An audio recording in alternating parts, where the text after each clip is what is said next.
Hi, everyone, and welcome to Too Young for This Shit. I'm Allie Signorelli. This podcast talks about fighting back and finding joy in the face of things that we didn't see coming in our life, no matter what age we are. Hear from Ryan Reynolds, actor, entrepreneur, and advocate, about his personal experience with Parkinson's-related hallucinations and delusions. About 10 years ago, two things changed my life. Deadpool got greenlit, and we lost my father to Parkinson's disease. Basically, you sort of know what to expect from Parkinson's physically, but no one warned us about the hallucinations and delusions. Around 50% of people with Parkinson's endure this at some point. Exactly. It was brutal on him and on me and the boys. And you're not just losing your partner, but you also start to lose yourself. But today, there's more help than ever, thank God. Visit moretoparkinsons.com to learn more and for additional resources. This podcast is sponsored by Acadia Pharmaceuticals. Ryan Reynolds is a spokesperson for Acadia. Views expressed are those of the host. Today, I'm talking to Toby Curless, a neuroscientist and rising social media star, a combo you don't hear of very often.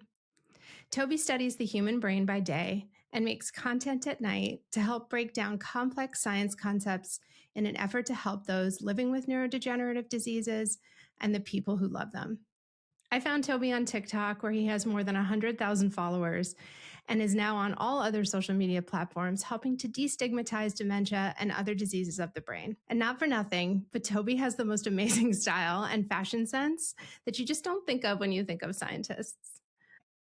Hi, Toby. I'm so excited that you're here today. I appreciated how you break down such complex topics of neurodegeneration for people who may not understand them or may not even have come in contact with someone who has dementia or, like me, has Parkinson's, but who just wants to learn from somebody who they can see and relate to. And we're going to talk about all of that and your incredible fashion sense, which I'm sure you get asked about maybe. But first, tell me a little bit about yourself and how you got into this space.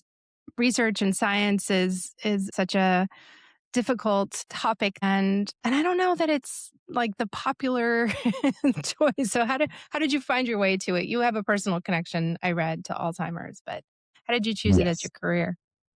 So I can give you either a short answer, a medium answer, or a novel. It's kind of up to you. Give me whichever one you want. Somewhere in the middle. So yeah, as you quite rightly said, I have family history of Alzheimer's disease. My grandpa had Alzheimer's, and he was an incredibly smart man. He was a lecturer at Cambridge University in medieval German literature, so quite distant to what I study now. But he was such an intelligent man. And growing up, I remember him telling the same stories and making the same jokes over and over again. And that was for the entirety of my childhood growing up. And I never really understood what Alzheimer's disease was. I just knew that he had it. But I felt in some ways a bit guilty after he passed away because I had never been able to truly understand it. And around the same time that his health started declining quite significantly, I was sitting my final exams at school, and I'd always been quite good at biology, and I couldn't decide whether to go to drama school and become an actor or to do something biology related. And I thought to myself, well, I'm more likely to have a stable career if I do the science. So I'll stick with that side of things. But it wasn't until the final year of my undergraduate degree in cellular and molecular biology that it clicked that I'm learning about genetics and I've done a tiny bit about the brain. I could actually connect this to something that has personal meaning for me, because I'm quite guilty of finding it very difficult to be motivated by things that I'm not interested in. I don't think I'd be doing this sort of job if I didn't have a personal investment in the diseases that I'm studying. And so after that, I found a master's degree here at UCL, Queen Square Institute of Neurology, that was focused on dementia, right from the clinical aspects all the way through to the biological aspects. And I thought, well, that just sounds like my cup of tea. So I enrolled on that and then found it incredibly difficult. I burnt myself out massively during that master's, but it was also very rewarding because I was starting to understand things about my grandfather's illness that I hadn't previously been able to discuss with my family. And I found that therapeutic, also quite shocking in some ways, but I really enjoyed it. During that master's degree, I did a research project on actually a Parkinsonian movement disorder called corticobasal degeneration. And while doing that, I networked around, and my supervisor at the time was very impressed with how hard I worked, not necessarily by how good at science I was. He ended up hiring me for an additional 2 years, working as a research technician, during which time we were working on a Parkinson's disease project. And that was funded by ASAP. I don't know if they've been mentioned on your channels before, but that was in conjunction with Michael J. Fox Foundation.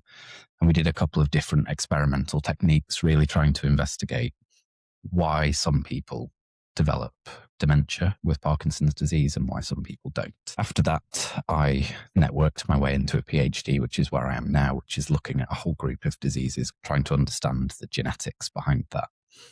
So everything kind of naturally fell into place for me, but it's the same here in the UK. Science is not a glamorous career path to go down. I am the poorest of all of my friends, the only one still in education. I work the longest hours out of everyone. So it's certainly not for the faint at heart, but it is definitely got the potential to be incredibly rewarding. And that's in part why I started doing this social media stuff, because there's a lot of failure in science. But one thing that I always wanted when my grandpa was ill was an easy to understand, approachable figure to explain these things to me. So that's why I started doing this. And I've realized that even if my work day to day, if my code isn't working or my experiments are failing, I can still go home that day and help one person. You and I have similar paths in that I decided at 18 I wanted to be on Broadway and moved to New York City and decided that was my path until a couple of years in, when I realized exactly how unstable a profession that truly is. And ended up in fundraising and at some point took on a client that was an Alzheimer's awareness and advocacy organization. Like you, my grandmother had dementia not until she was in her late 80s, early 90s. And I knew absolutely nothing about what that meant. I knew what it meant for us as a family, obviously, and how it affected her, but nothing about any of the disease at all. And I took on that role and I thought it was sort of like, I remember the chairman of the board telling me once that it's like drinking water from a fire hose. I was trying to break down these complex ideas of science and neurodegeneration and this and that, and it was completely overwhelming. So I think breaking through that wall to a generation, to meet them where they're at, so that they can look at your content.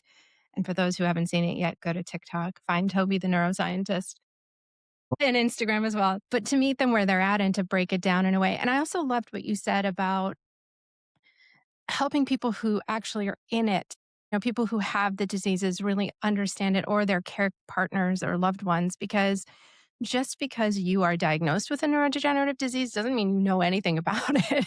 It's not like you get this complete knowledge base just because you have the disease. So I just think your content really breaks through that barrier. And I wonder if you intended for that to happen, or that's just a happy consequence of sort of your personality. I think actually I feel a bit guilty, because when I started doing social media initially, it actually came just before I started my PhD, and my funding charity, Alzheimer's Research UK, asked if I would like to film a day in the life video for them.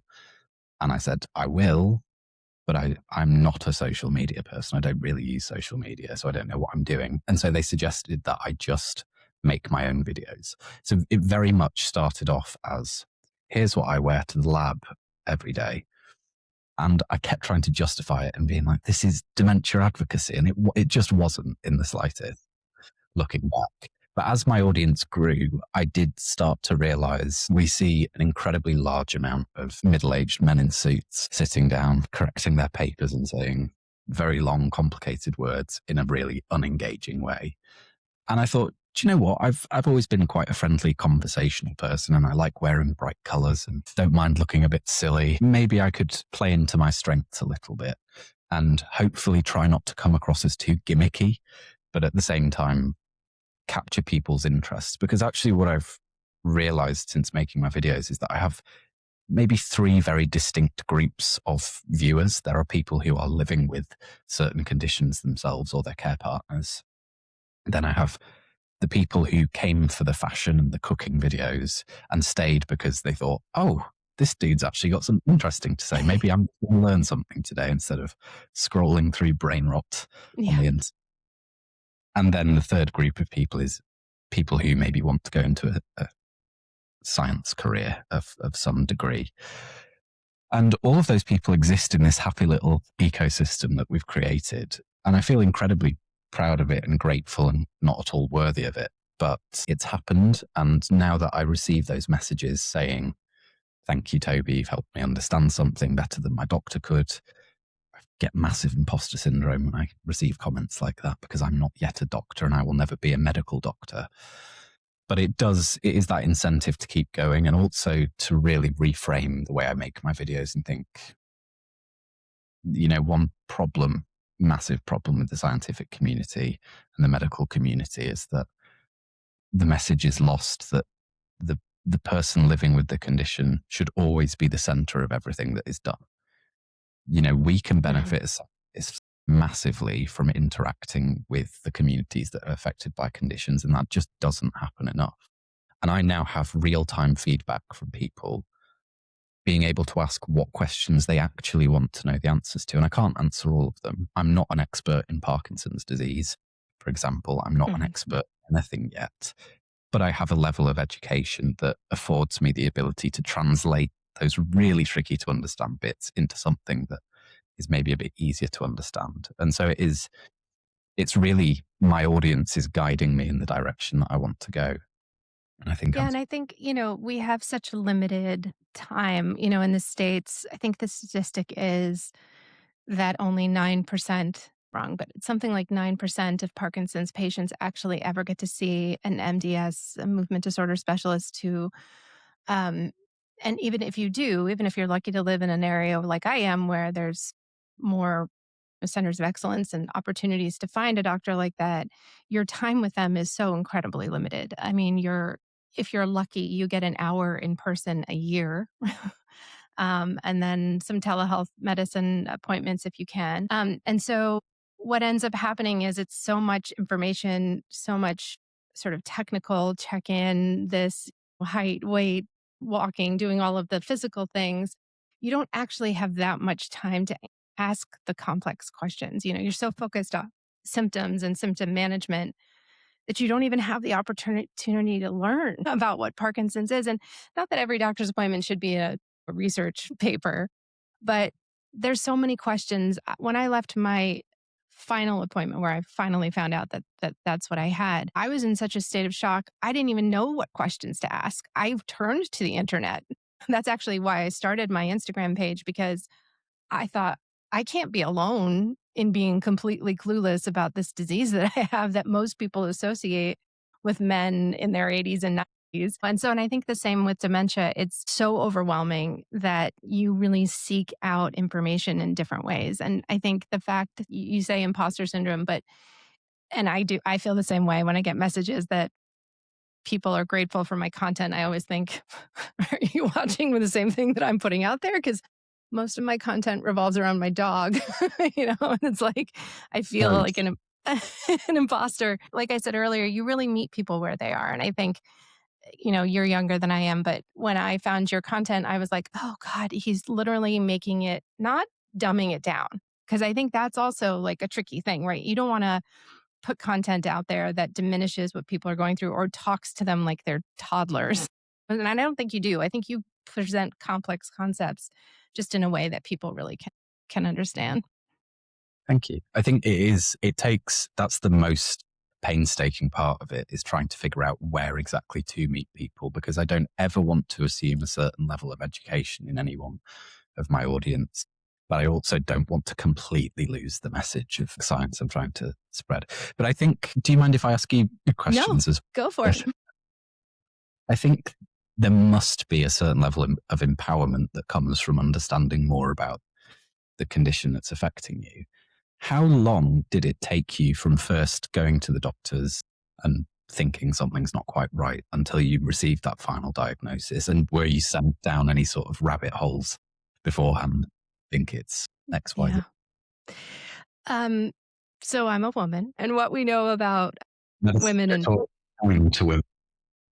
Parkinson's and any disease really, but especially neurodegenerative diseases, is that it takes less longer to get diagnosed than our male counterparts. Some of that's attributed to doctors who sort of diminish your symptoms or downplay them. I did not experience that. I started having a tremor in the summer of 2018, so almost 8 years ago. Actually wasn't even a tremor. It was like a little flick in my ankle. It looked like a muscle spasm, but it just never went away. My first doctor said, my general practitioner said, it's probably nothing. Actually, she called it a benign nuisance. I'll never forget. She's like, it's a benign nuisance. It'll go away, but it didn't. And that started a 4-year process, 4 full years. Part of that is because of COVID, and I wasn't seeing doctors. They weren't available to see. Part of that is that I was told it was a central tremor and then was told, I did hear multiple, it could be this, it could be that, but I never really felt like people were saying, you're making it up. I had 2 MRIs, I had 2 CAT scans. I ended up having a visual distortion at one point, and I opened our car door into my head. I lost peripheral vision, and it ended up landing me in the ER. And that night I saw a neurologist, and he was like, I think that was an ocular migraine. I think you're fine, but tell me about the tremor. And I was like, you can see that? Like it sort of floored me. And I saw him for 2 years, and he did all the tests. He never said Parkinson's. He never mentioned that word. We tried a bunch of different medications. And then one day I couldn't walk. I was having trouble walking. My right arm wasn't swinging. I was having swallowing issues. I mean, you name it, I had it. And I finally went back to him and said, like, something is wrong with me. I don't care if all the tests say there isn't, something is wrong. And that was the first time he said, I think this might be Parkinson's. And then I had a DET scan. But 4 years of tests and questions. And, people ask me all the time if that makes me mad. It doesn't. I think they had the best intentions. And I understand why earlier diagnosis means earlier intervention, which means better outcomes. But I don't think people want to think of women in their early 40s as a Parkinson's patient, And so, I think he was trying to go through all of the different systems. Do I wish that he had said it earlier? Maybe. I'm not sure I would have believed him, to be perfectly honest with you, because I didn't know anything about Parkinson's. I would have been like, nope, not me. So that's the very long, novel answer to your question. But yeah, even working in the Alzheimer's space, it never occurred to me. I was a brain health fundraiser at the time, which is just so ironic. I was an Alzheimer's fundraiser. I had no idea. So was there a sort of sense of relief post your diagnosis? Parkinson's is a very scary word. Mm-hmm. Yeah. But ways of not knowing it. Yeah, relief. I think I remember lying in the DET scan and thinking to myself, maybe I'm making this up. Am I crazy? Because at that point, I'd had so many tests and everything was clear or normal or within range or whatever. I thought, if this DET scan comes back normal, I'm just going to assume this is some kind of psychosis or some kind of anxiety or some kind of not neurological disease, but mental health. I really at that point thought I was causing my own symptoms. So when I found out it was something, I was kind of like, oh, well, that's good. And I had a lot of people say to me, of all the neurodegenerative diseases you could get, this is the best one. I had neuroscientists, I had neurologists say that to me. I feel very lucky that my progression is fairly slow. I'm very well taken care of. Did I feel relieved? I felt relieved that the process was over. Definitely not excited about having this for the rest of my life. And also not knowing what it looks like. It's like when you have cancer, they're like, this is your prognosis. There's none of that with Parkinson's. Ages like yours are so important, though, because anyone else going through that same diagnostic journey, I think when most people think of Parkinson's disease, they see a very end stage elderly person, and providing that visibility of what it might look like in someone who's younger, Mm-hmm. or someone whose progression is slightly slower than other people's, and being able to follow along with your life and how it's going is, I think, massively understated, and I applaud you very much for the work that you do, because I think, you can mention all the science that's going on, but realistically, the science that's being done now isn't going to show any long-term results for 10 years minimum. Yeah. The work that you are doing is every single day having that impact on someone who probably really needs it. So Yeah, and I think you would agree with me. It's a double-edged sword because, I try and think of myself when I was first diagnosed and what I needed to see in that moment, which was hopeful representation of people continuing to live their life in the way that they want to, right? So when I was first diagnosed, I was looking for people like me who looked younger, who were moms, who were working out, who were still managing their symptoms and doing pretty well. But there's a flip side to that, which is if you present only the hopeful, happy, doing well side of this disease, I think it diminishes the people and the journeys of so many who are really truly suffering. And so I try really hard to show the realities of it. It's hard for me to do because it has an effect on the people that I love when they see, me struggling when I can't walk in the morning, or, it's hard for my kids and it's hard for my parents to see. We have a lot of conversations about it. I try and warn them in advance if I put anything out there that's too sort of upset that I think will be upsetting. But and I think this is to your content too. It's like balancing the realities of it without being so depressing that you turn off people who, one, are not in this community, or two, who are new to this community that are like, oh, crap. Like, I don't want to see all the sad stuff. I want to see the hopeful stuff. So it's a balance. I think you probably can understand that with what you put out there too. yeah, absolutely. I think I've been incredibly fortunate with the audience that I have, in that they're all very understanding people. And I try to put caveats at the beginning of a video. I'm going to be talking, for example, about how people with Alzheimer's disease, what is it that actually causes them to pass away at the end of the disease? Mhm. I am aware that there is no way of making that subject sunshine and rainbows. Yeah. But our audience are very understanding, and people on the internet have a tendency to be quite rude and nasty. And my audience is just so far removed from that. And they maybe send me a message and say, hey, I couldn't watch that video of yours. Maybe try wording it differently, for example. And it makes it really useful to be able to see in real time how people will respond to the content that you put out there, which I think makes social media in some ways way more useful than primetime news, for example, because they get one shot and it goes out, and then they can't respond to the feedback. They can't refilm. They can't answer questions. So I think this is the perfect format for these conversations to be happening in. And I would really encourage perhaps any wannabe science communicators out there to just hop on and share your expertise. And certainly probably people in your experience, with your experience as well, lived experience. We're only going to be able to make a difference as a community the more people get involved and the more different sets of expertise we have in these Yeah. areas. There's a lot of content creators who are sharing their neurodegenerative diseases right now. And I think in these early stages, especially with Alzheimer's, I feel like, and dementia, you have to protect the person, right? Like as cognitive decline increases, you don't want to be putting somebody in a position that puts them in a vulnerable state online. So it's a very careful journey. You don't want to put your loved one in a position of vulnerability. So I think for me with Parkinson's, especially, hopefully, if I have a long progression, I feel like I have the capacity to decide what I put out there for hopefully a really long time. But yeah, I do think social media I hope that social media is changing the perception around these neurodegenerative diseases and the science behind them, because if we can't look to see that people like me are getting it, then unfortunately in our country, and I'm sure in yours too, we diminish the diseases as people get older. It's sort of like, well, you got to 80, just be glad you got there. As if when you're 80 you're going to wake. And actually that's the reason I named this podcast Too Young for This Shit. It's because when I was diagnosed, that's exactly what I thought.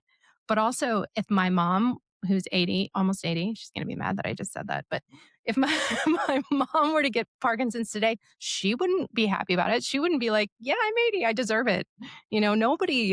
There's nobody that wakes up in the morning and is like, great, I'm so glad I have this disease, whether you're 80 or you're 40. So yeah, I just think the breaking down the perception that it only affects old people and that they should just be glad that they lived as long as they did is bullshit, frankly. So. I think one thing that I have a gripe with, actually, I have a lot of gripes with the scientific community. The way that we talk about things is almost a bit clickbaity into making people misunderstand. For conditions like Alzheimer's disease, it's always said age is the biggest risk factor. And what people take that to mean is the older you are, you're guaranteed to get it when you hit a certain age. We know that's not the case. We know that there are people who reach 100 who do not have the disease, for example. And I think there needs to be a massive restructuring of the way that we communicate these topics so that when someone is diagnosed with a condition at an earlier onset, it doesn't come as a shock. And the more we can reduce that shock factor, the more likely someone is to be able to actually get that diagnosis. Exactly. And it doesn't come with age, it comes with different ethnic groups, it comes with gender, sex. We need to, across the board, destigmatize and break these myths so that people who really are lost in the healthcare system are able to access the information, the diagnoses, the treatments that they need and deserve. Yeah. And I think, if they can't see it, they can't know it. And so it's, if you think that the symptoms you're having, if you're like me and you're downplaying your symptoms because it can't possibly be you, to your point that you just said, you won't push for answers. You won't push for a diagnosis, which delaying a diagnosis means more wear and tear on the body. For me, that meant 4 years of esophageal spasms, which I had no idea what they were. They were terrorizing and awful. Turns out they're part of Parkinson, so when I started this account, primarily it was to find other people that were going through it. But now as it's sort of evolved, I just think people need to be able to see that it is not rare. I mean, I guess statistically it's rare that Parkinson's looks like me, but it's definitely not as rare as people think it is.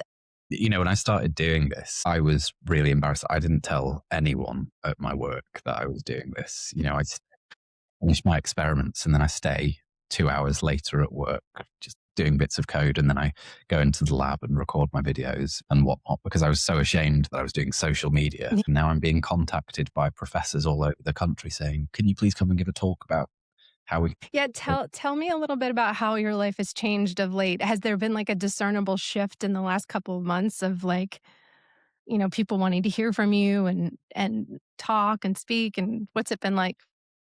It's very, very strange, I will say. Very strange. I didn't think when I made that decision to go from drama school to biology, I thought that's any chance of a public facing life gone. And even when I started making these videos, I never thought anything of it. And it wasn't until I was spotted out in public for the first time, and someone approached me and they told me that I was the reason that they were going to donate their brain to science. I suddenly thought, whoa, what's happening here? And after that, I've tried not to think about it too much because actually I'm really not built for social media. I'm an incredibly anxious person. I'm terrified of being judged by people. I really don't have it in me to keep going with this. And I constantly have to take mental health breaks. But since, my channel's kind of gone up like this over the last year. And since this has happened, there's been a few different waves. The first wave was being spotted out in public more. And then the second wave is when people at my work became aware of the videos that I was making. And that just came with a bit of, oh, Toby, like what you're doing. Good. And then over the last 2 or 3 months, maybe it's resulted in being invited on podcasts with people, for example, and being asked to speak in my lab meetings, being asked to make videos about projects that people are working in my group, and being asked to go to different universities and give talks on how science communication doesn't have to be flashy animations and videos. And actually, you might think you'll be rubbish at it, but you won't know until you give it a go, sort of thing. And while my ambition is still to make a difference as a scientist, if it turns out that I'm a mediocre scientist at best, and the thing that's going to help people the most is if I devote more time to explaining the science, then it seems like there's a pathway opening up for me to get involved more in the communication side of things. So it's certainly over the last few months changed quite drastically. Financially, still the same, but I was just going to say, are you losing money yet? Let me know. Then you'll know you've really made it. Um, yeah, I feel so much of what you just said. I too am a sensitive soul. And I learned the hard way that just because you are doing good work or putting good content into the world doesn't mean that you're going to be well received by everybody, even within your own community. I think people like you and me who do take things personally probably eventually will pack it in because we're just tired of, taking the hits. I think you have found your calling and just being authentically you, so keep going. Keep going. Keep being you, Toby. it got to a point where when my videos started taking off, and this is back when I had really long hair and I had granny chains on my glasses and I'd Yeah. have my neck painted. And part of the reason I've stopped doing that is because it was detracting. Unfortunately, one of the types of comments that I would receive most often is, why is he dressed like my grandma? Unfortunately, when you make videos predominantly about Alzheimer's disease, many, many people mention their grandma in those Yeah. comments. There's some comments that slip through. Now, I was going to ask, are there any particular words that you've just had enough of now that you just block outright? Not words. I mean, one of the boundaries that I've gently tried to put up is that sometimes you want to be seen and not fixed. And so sometimes one of my major challenges right now, and has been for probably a year or so, is sleep. And it is a challenge for most people with Parkinson's. I will post about a rough night or I will post in the middle of the night, and the immediate response is to fix it from people. They care and they're worried and they love you, and so the response is, have you tried? You should try. Do you take? Have you bought? Talk to your doctor about. And lately I've tried gently to just say, I appreciate it because I know it comes from a good place. But I'm not sure that there's anything that anyone could suggest at this point that my neurologist or I or my team of doctors haven't suggested. So, and when I've pushed back on that gently, most people really understand it. I wouldn't say block words, but I've pushed back slightly on that. I mean, TikTok and Instagram are like two separate worlds. I feel like I've curated my Instagram community to really feel like family at this point. I'm not as much into TikTok as you are. I don't, I feel old for TikTok. It took so long to figure TikTok out, but eventually I figured it out. And I was only posting on there up until October last year. And then suddenly I thought, this is stupid. How many people living with dementia or being a care partner for someone with dementia are on TikTok? Probably not many. More of them are likely to be on Instagram and Facebook. And so I decided to set up the Instagram and it just blew up straight away. But the types of comments that you get across those both platforms are very, very different. A lot of times I feel like I'm just talking to myself into the void. But I host an educational series for the Michael J. Fox Foundation.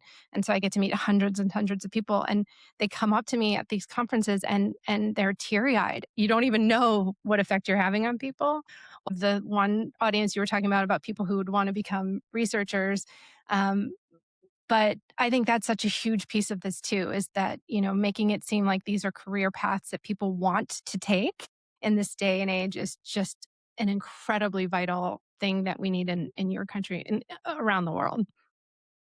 Yeah, I agree completely. I think there's two ways of doing that. Either advertise how interesting and cool the jobs are, or pay us more money. Pay us more money. Start rewarding scientific work in the same way that banking is rewarded or investments or anything, then you would get really great candidates who say, okay, now this is worth my time. There are so many people who leave research because they are chronically underpaid. Yeah. All of the right professions, that's not the right word. That's not nice. All of the really difficult and worthy positions should be valued in the same way as the more fun, positions, but just unfortunately not the way it works in any country. Sadly, the scientists will be in. I think a lot of public trust that needs to be rebuilt from the scientific side. things before that happens. Yeah, it's really hard to watch, especially as someone who I'm sure in your position who values this profession and the integrity and sees it on the day to day, the hardworking people who are literally pouring their souls into finding cures for these diseases to then get sort of diminished or mocked or the trustworthiness is gone. It just must just be so frustrating for you guys. It's frustrating, but at the same time, we're all in incredibly privileged positions to have been able to afford to have such a good education. It's our responsibility to be better at communicating what we find out to people to build up that trust again. And hopefully one day there will be more of a back and forth, and there will be more sharing of science rather than, I think, for example, that every single research paper that comes out should have to have a layman's abstract, a layman's summary of what the paper is. Because otherwise people are pushing papers into ChatGPT, for example, Yeah. and get a completely incorrect summary of that paper. And then that gets pushed out into social media and it's not very good and it doesn't look good on us. So we need more Yeah. people.